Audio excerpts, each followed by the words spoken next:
আমরা আজকে যে মানববন্ধন করতেছি এটার উদ্দেশ্য হলো আমাদের প্যানেল চেয়ারম্যান মোহাম্মদ ফজলুল হক বাচ্চু উনি আমাদের জেলেদের চাল বিতরণের পর অবশিষ্ট 5 টন 680 কেজি চাল উনি আত্মসাৎ করছেন।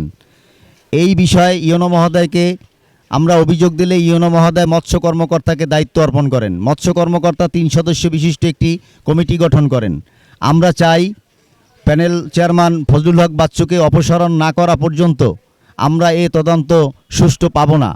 এই আকাঙ্ক্ষাই আসলে মূলত আমাদের মানববন্ধন। আগে ওনাকে প্রত্যাহার করা হোক, এরপর তদন্ত কার্যক্রম পরিচালনা করা হোক, যাতে করে আমরা সুষ্ঠু ফয়সালা পাইতে পারি। আমাদের নিবন্ধিত জেলের সংখ্যা হলো 765। এই 765 জেলেদের ভিতরে 2টা চিঠিতে আমাদের চালের বরাদ্দ আসছে। তো 2 চিঠিতে চালের বরাদ্দ ছিল 66 টন 880 কেজি।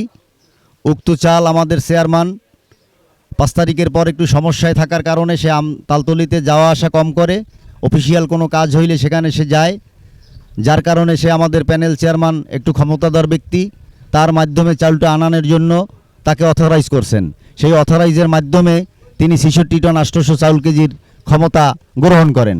এরপর আমরা এই চাল বিতরণ করি 10 তারিখ শুক্রবার, বিগত 10/4/2026 তারিখ শুক্রবার। এই শুক্রবারে আমরা আমাদের জেলে 765 জনের ভিতরে 880 কেজি করে 80 কেজি করে প্রত্যেকের 80 কেজি করে আমরা চাল বিতরণ করি।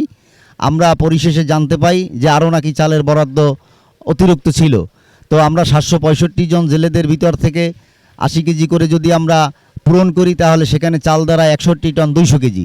এরপরে আমরা হিসাব করে দেখতে পাই যে 66 টন 880 কেজি চাউল 61 টন 200 কেজি জেলেদেরকে দেওয়ার পর 5 টন 680 কেজি চাল অতিরিক্ত থাকে।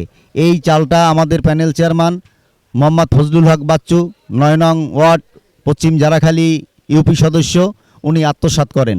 এই আমরা জানতে পেরে ইওনো মহোদয়ের বরাবরে আমরা লিখিত অভিযোগ দায়ের করি এবং ডিসি মহোদয়ের কাছে অভিযোগ দায়ের করি, এবং আপনারা যারা আসছেন সাংবাদিক বন্ধুরা, আপনাদের প্রেস ক্লাবেও আমরা অভিযোগ দায়ের করি এবং বরগুনা প্রেস ক্লাবেও আমরা অভিযোগ দায়ের করি।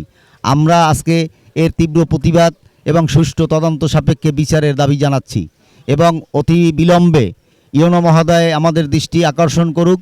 আমরা তার মাধ্যমে প্যানেলকে পরিবর্তনের জন্য তার কাছে প্রার্থনা করি।